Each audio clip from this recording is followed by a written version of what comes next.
હું Chirag Patel, supervisor instructor, ITI Bilimora staff. આજે આપણે મિત્રો સ્ટાર્ટર વિશે શીખવાના છીએ. સ્ટાર્ટર એ પણ શેના માટે? આપણે સ્પેશિયલી એસી મોટર માટેના સ્ટાર્ટર. બરાબર છે. હવે તમને ખ્યાલ આવવો જોઈએ કે સ્ટાર્ટર શેના માટે જરૂરી છે. એસી મોટર માટે જે સ્ટાર્ટર યુઝ કરવાના છે એની મેઇન જરૂરિયાત શું છે, તો એના માટે આપણે ડિસ્કસ કરીએ તો મોટર કેવી આવે? કોસ્ટલી આવે. મીન્સ કે થોડી એની કોસ્ટ કેવી હોય? હાઈ હોય. અને મોટર પર જ્યારે બળી જવાની સંભાવના પણ રહે, જ્યારે આપણે એને યુઝ કરીએ તો ત્યારે બળી જવાની સંભાવના પણ રહે છે. અને એ ઘડી જો બળી જાય તો પછી એ તો આપણને પરવડતું નથી. તો એના માટે આપણે સ્ટાર્ટર યુઝ કરીએ છીએ. તો એસી મોટરના સ્ટાર્ટરના ઘણા બધા પ્રકારો પડે છે, જેમાં આપણે આજે DOL સ્ટાર્ટર વિશે શીખીશું.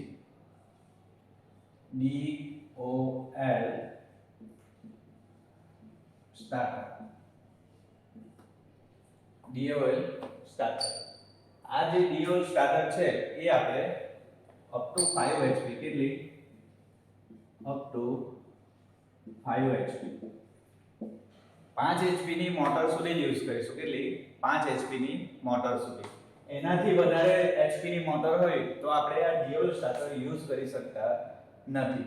તો 5 HP ની મોટર છે તો એનો આપણે ફૂલ લોડ કરંટ ગણીએ IFL, ફૂલ લોડ કરંટ. તો આ જે ફૂલ લોડ કરંટ થશે એ 1.5 ટાઈમ્સ ઓફ HP થશે.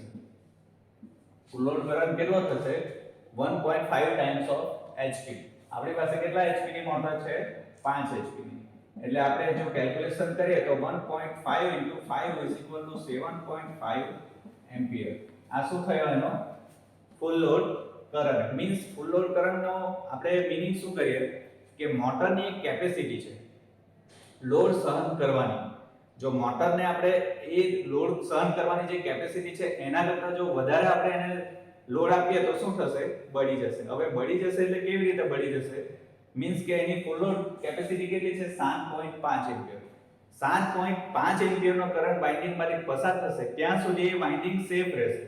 પરંતુ એના કરતાં જો વધારે કરંટ પસાર થયો એ વાઇન્ડિંગમાંથી, તો વાઇન્ડિંગમાં જનરલી શું હોય? સુપર એનેમલ વાયર હોય, જે ઓલરેડી કોપરના તાર ઉપર વાર્નિશ કરેલું હોય. તો આ જે વાર્નિશિંગ છે એ ધીમે ધીમે ગરમ થશે. કેમ ગરમ થશે? કંડક્ટરમાંથી એની કેપેસિટી કરતાં વધારે કરંટ પસાર થતો છે. તો એ વધારે કરંટ પસાર થવાના કારણે વાઇન્ડિંગ ગરમ થશે. સૌપ્રથમ એની ઉપરનું ઇન્સ્યુલેશન ઓગળશે અને પછી એ જે કંડક્ટર છે એ પણ ઓગળશે. મીન્સ કે વાઇન્ડિંગ એને શું કહીએ આપણે? બળી ગઈ. તો એ પ્રોબ્લેમ ના થાય જનરલી મોટરમાં, એના માટે આપણે સ્ટાર્ટરનો યુઝ કરીએ છીએ. બરાબર? 5 HP ની મોટર સુધી કરવાનું છે તો એના માટે આપણે આ સ્ટાર્ટ કરીએ.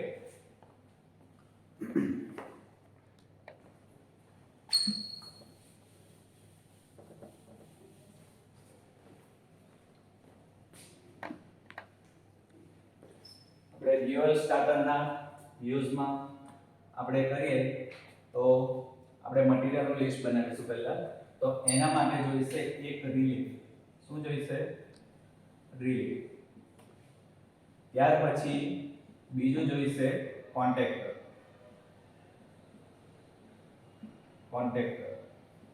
ત્રીજું જોઈશે પુશ બટન.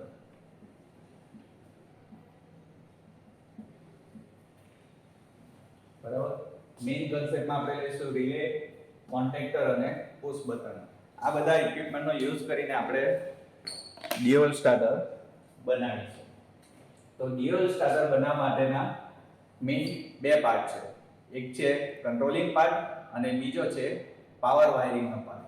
મીન્સ કે બે ડાયાગ્રામ પરથી આપણે એ મોટરનું સ્ટાર્ટર બનાવવાના છે. ઓકે, તો આપણે સ્ટાર્ટ કરીશું પહેલા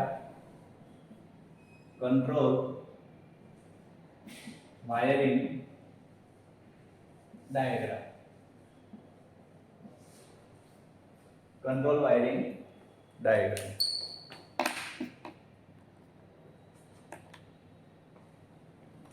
એના માટે આપણે સૌપ્રથમ એક ફેઝ લઈશું. એની જોડે રિલે જોડવાની છે, ત્યાર પછી એક પુશ બટન લગાવીશું, ત્યાર પછી એક બીજું પુશ બટન લગાવીશું અને ત્યાર પછી આપણે એક કોન્ટેક્ટર જોડીશું જે આપણું મેઇન કોન્ટેક્ટર છે. કયું છે? Main contactor. અને ત્યાર પછી આપણે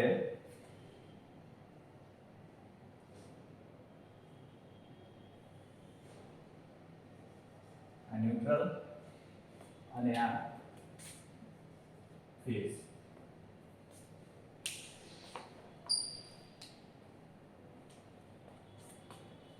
જો અહીંયા આપણે એક ફેઝ લીધો છે અને એક ન્યુટ્રલ લીધો છે. આ ફર્સ્ટ આપણે જે રિલે કન્સિડર કરી એ લઈ લીધી છે, બીજું આ મેઇન કોન્ટેક્ટર છે અને આ બે પુશ બટન છે. તો આપણે સ્ટાર્ટિંગ થી જોઈએ તો આ છે રિલે. શું નામ છે એનું? રિલે. જેને આપણે ઓવરલોડ થર્મલ રિલે પણ કહીએ છીએ. ઓવરલોડ થર્મલ રિલે, જેના કોન્ટેક્ટ નંબર આપણે જનરલી 95 અને 96 યુઝ કરીશું. 95 અને 96. હવે આ 95 અને 96 જે પોઈન્ટ છે રિલેના, કયા પોઈન્ટ છે રિલેના? 95 અને 96.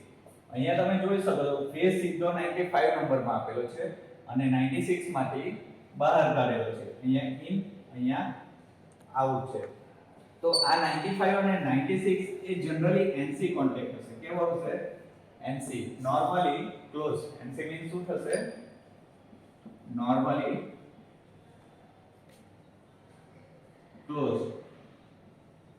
નોર્મલી ક્લોઝ નો મીનિંગ શું થશે કે આપણે જ્યારે એક પોઈન્ટમાં ફેઝ આપીશું તો ત્યારે બીજા પોઈન્ટમાંથી એ ફેઝ બહાર નીકળશે, જેને આપણે normally close means NC contact થી ઓળખીશું.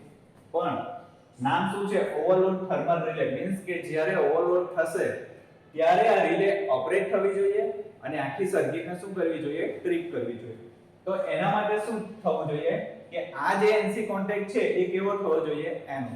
તો એના માટે આ જે 95 અને 96 જે રિલેના ટર્મિનલ છે એના વચ્ચે જે સ્ટ્રીપ જોડેલી હોય એ હોય છે બાય મેટાલિક સ્ટ્રીપ. શું હોય છે? Bimetallic strip. શું છે? Bimetallic strip. આ બાય મેટાલિક સ્ટ્રીપ ની ખાસિયત જ એવી છે કે જેવી ગરમ થશે, શું થશે? ગરમ થશે એટલે બેન્ડ વધશે. એ પટ્ટી જે હશે ને મેટાલિક સ્ટ્રીપ, એટલે કે ડબલ મેટલની જે પટ્ટી બનાવેલી છે બેન્ડ વધશે. બેન્ડ વધશે એટલે શું થશે? આ જે પટ્ટી છે બાય મેટાલિક સ્ટ્રીપ એ શું થશે? આ રીતે બેન્ડ વધશે. અને બેન્ડ વધશે એટલે આ કોન્ટેક્ટ કેવો થઈ ગયો? હવે એનો કોન્ટેક્ટ. શું થઈ ગયું? એનો. એનો means normally open. Normally open. હવે એનો નો મતલબ શું થાય? નોર્મલી ઓપન છે મીન્સ કે 95 માં એક કોન્ટેક્ટમાં આપણે ફેઝ આપીશું તો પણ બીજા કોન્ટેક્ટમાંથી ફેઝ બહાર નીકળશે નહીં. અને બીજા કોન્ટેક્ટમાંથી ફેઝ જ બહાર નથી નીકળવાનો તો પછી આખી સર્કિટને ફેઝ મળવાનો નથી, જેના કારણે આખી સર્કિટ કેવી થઈ જશે? Totally close. તો એના માટે આ મોસ્ટ ઇમ્પોર્ટન્ટ રિલે લગાવવાનો છે. એનો મેઇન ફંક્શન પ્રમાણે જે કામ કરશે ઓવરલોડ પ્રોટેક્શન. મેઇન ફંક્શન શું છે આપણું? ઓવરલોડ પ્રોટેક્શન, જે આ રિલે દ્વારા આપણે એને કંટ્રોલ કરીશું. ઓકે, ત્યાંથી જેવો ફેઝ નોર્મલ કન્ડિશનમાં ફેઝ નીકળશે એટલે આપણે આ એક પુશ બટન લીધું છે. આ શું છે? Push button. અને એ કોન્ટેક્ટ કેવો છે? NC છે, જેને આપણે નામ આપીશું સ્ટોપ પુશ બટન NC. કયું છે? Stop push button NC. અને એ કોન્ટેક્ટ કેવો છે? રિલેમાં ઓકે છે, ઓવરલોડ નથી, એટલે ફેઝ કોને મળશે? આ જે સ્ટોપ પુશ બટન NC છે એને મળશે. અને એ પણ કેવું છે? NC છે, એટલે એની લાક્ષણિકતા પ્રમાણે એમાંથી પણ ફેઝ બહાર નીકળશે અને ક્યાં પહોંચશે? આ પુશ બટનમાં. હવે તમે એમાં જોઈ શકો આ ઓપન છે અને આ ક્લોઝ છે. આ NC છે અને આ ઓપન છે. તો એને આપણે કહીશું સ્ટાર્ટ એનો. સ્ટાર્ટ પુશ બટન અને કેવો કોન્ટેક્ટ છે એનો સ્ટાર્ટ કરવા માટેનું પુશ બટન છે અને કોન્ટેક્ટ કેવો છે એનો મીન્સ કે અહીંયા NC માંથી ફેઝ અહીંયા આવીને તો પડેલો છે ઇનિશિયલી ફર્સ્ટ ટર્મિનલમાં પણ સેકન્ડ ટર્મિનલમાંથી બહાર નીકળશે નહીં કારણ કે કેવો છે કોન્ટેક્ટ એનો છે નોર્મલી ઓપન છે એટલા માટે તો આપણે આ જે મેઇન કોન્ટેક્ટર છે એને જો સ્ટાર્ટ કરવો હોય તો આપણે આ પુશ બટન દબાવવું પડે જ્યારે આપણે જેવું પ્રેસ કરીશું એટલે જે એનો કોન્ટેક્ટ છે એ કેવો થશે NC થશે પણ ક્યાં સુધી થશે જ્યાં સુધી આપણે બટન દબાવી રાખીશું ત્યાં સુધી બરાબર તો આપણે બટન દબાવી રાખેલું છે અને પછી સ્ટાર્ટ કરીશું એટલે મેઇન કોન્ટેક્ટરની જે કોઇલ આવે A1 માં ફેઝ મળશે હવે આ જે કોન્ટેક્ટર છે કોન્ટેક્ટરની લાક્ષણિકતા શું હોય કે એમાં એક કોઇલ હોય જેને આપણે જરૂરી સપ્લાય જો પહોંચાડીએ તો એમાં મેગ્નેટિઝમ પ્રોડ્યુસ થશે અને એના કારણે પ્લન્જરને ખેંચી લેશે મીન્સ કે જેવું પ્લન્જર ખેંચશે એટલે શું થશે કે જે ઇનપુટમાં જે આપણે સપ્લાય આપેલો છે એ આઉટપુટ પરથી બહાર નીકળશે પણ ક્યારે નીકળશે જો એ ઇનિશિયલી સ્ટેજમાં જે એનો કોન્ટેક્ટ હશે કોન્ટેક્ટરના એ બધા ઓપરેટ થવાના કારણે NC થઈ જશે અને જે કોન્ટેક્ટ NC હશે ઓલરેડી સ્ટાર્ટિંગમાં એ કેવા થઈ જશે NO બરાબર ઓકે એટલે આપણે ત્યાર પછી E1 કોઇલના ફેઝ મળે છે અને ન્યુટ્રલ આપણે પહેલેથી આપીને રાખીશું જે કોન્ટેક્ટરની કોઇલના બીજા ટર્મિનલ A2 માં A1 અને A2 એ મેઇન કોન્ટેક્ટરની કોઇલના કોન્ટેક્ટ છે આપણે સપ્લાય આપીશું A1 અને A2 માં જે જરૂરી છે મીન્સ કે સિંગલ ફેઝ હોય તો ફેઝ ન્યુટ્રલ આપીશું અને જો 440 થ્રી ફેઝ પર ઓપરેટ થતો હોય તો બે ફેઝ આપીશું આપણે અહીંયા સિંગલ ફેઝ જ લીધું છે એટલા માટે આપણે એક ફેઝ આપ્યો છે અને બીજો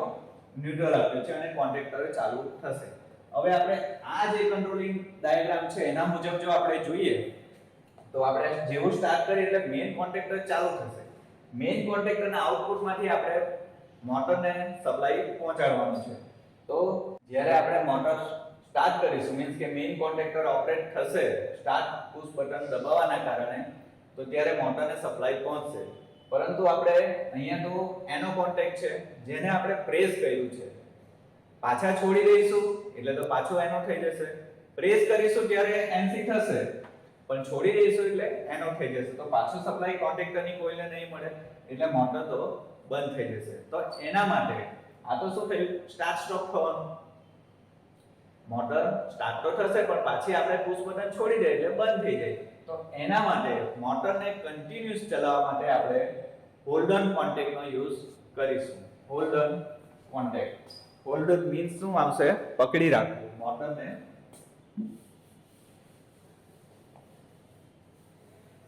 કન્ટિન્યુ મોટર સ્ટાર્ટ કરવા માટે આપણે શું કરીશું હોલ્ડ ઓન કોન્ટેક્ટનો યુઝ કરીશું જેના માટે આપણે અહીંયા જે NC કોન્ટેક્ટ છે એમાંથી એક ફેઝ લઈશું અને એક મેઇન કોન્ટેક્ટરનો એનો કોન્ટેક્ટ યુઝ કરીશું અને આ રીતે કનેક્શન કરીશું આ જે એનો છે એ શું છે હોલ્ડ ઓન કોન્ટેક્ટ છે હોલ્ડ ઓન કોન્ટેક્ટ અને એ પાછો એનો યુઝ કર્યો છે એ પણ શેનો યુઝ કર્યો છે મેઇન કોન્ટેક્ટરનો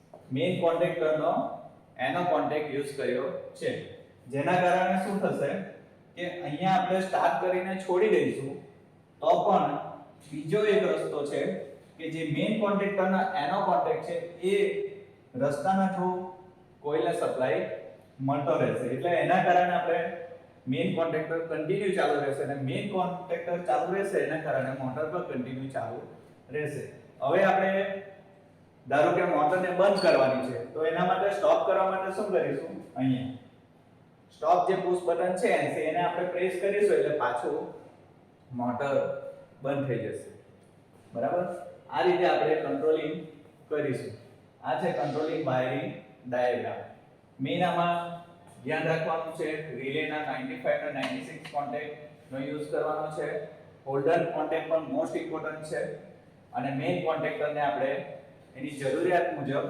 કોઇલને સપ્લાય આપવાનો છે. તો આ થઈ કંટ્રોલિંગ વાયરિંગ ડાયાગ્રામ. હવે આપણે કંટ્રોલ કરતા છે પણ મેઇન જે મોટરને આપણે સપ્લાય પહોંચાડવાનો છે એ તો સિંગલ ફેઝ હશે ક્યાં તો 440 વોલ્ટ હશે. તો એના માટેનું જે વાયરિંગ છે એને આપણે કહીશું પાવર વાયરિંગ, જે આપણે હવે શીખીશું.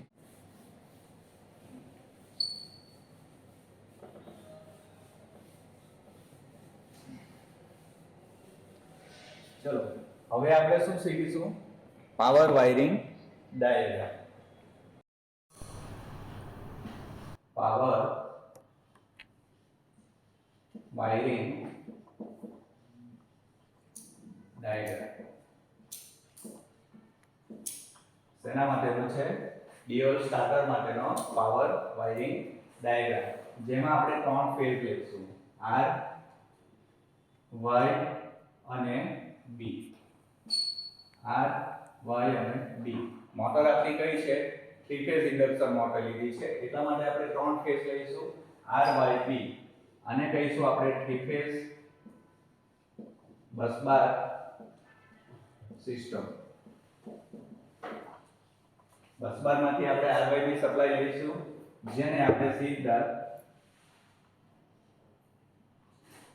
SFQ માં આપીશું.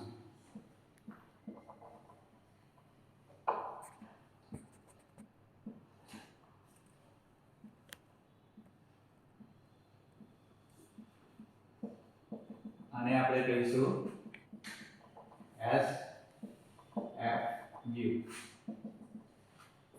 બસબાર માંથી SFQ માં, અને SFQ માંથી આપણે સીધા 3 ફેઝ સપ્લાય એ આપણા મેઇન કોન્ટેક્ટરને આપીશું. કોને આપીશું? Main contactor. કયું છે? મેઇન કોન્ટેક્ટર, એટલે 3 ફેઝ નું કોન્ટેક્ટર. ત્યાર પછી આપણે કોન્ટેક્ટર માંથી સીધા આપીશું રિલેને, અને રિલે માંથી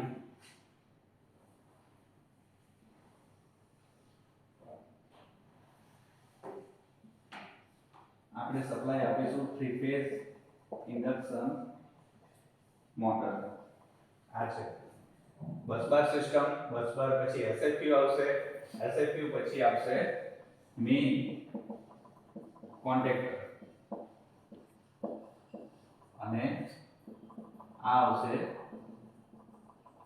OLT, અને આ 3 ફેઝ ઇન્ડક્શન મોટર. સપ્લાય જે બસબાર સિસ્ટમ માંથી લઈશું એ સીધો આપણે SFQ માં આપીશું. SFQ નું ફૂલ ફોર્મ છે સ્વિચ ફ્યુઝ યુનિટ. તમે અહીંયા જોઈ શકો છો કે SFQ ની અંદર સ્વિચ પણ આપેલી છે અને ફ્યુઝ પણ આપેલા છે. મીન્સ કે આપણે જ્યારે એને મેન્યુઅલી ઓપરેટ કરવું હોય, ઓન ઓફ કરવું હોય ત્યારે પણ એ કામ આવશે. ત્યાર પછી જ્યારે ઓવરલોડ થશે ત્યારે ફ્યુઝ પણ કામ આવશે. ડિસ્કનેક્ટ કરવું હોય કે પછી કનેક્ટ કરવું હોય, બંને પોઝિશનમાં આપણને switch fuse unit SFQ switch કામ આવશે. ત્યાર પછી સપ્લાય શેમાં આવશે? મેઇન કોન્ટેક્ટરમાં.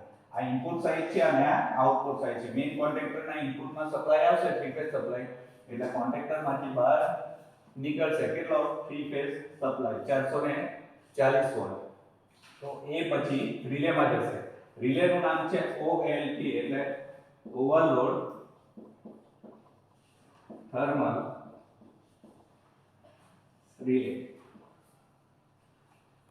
Overload thermal relay. આમાં શું છે? ડ્યુઅલ સ્ટાર્ટરમાં આપણે ઓવરલોડને કંટ્રોલ કરવાના છે. એટલે ઓવરલોડ થશે તો સર્કિટમાં કરંટ કેવો થશે? વધી જશે. તો એ કરંટને વધી જાય ત્યારે કોણ કંટ્રોલ કરશે? OLT, overload thermal relay. Control એટલે કેવી રીતે?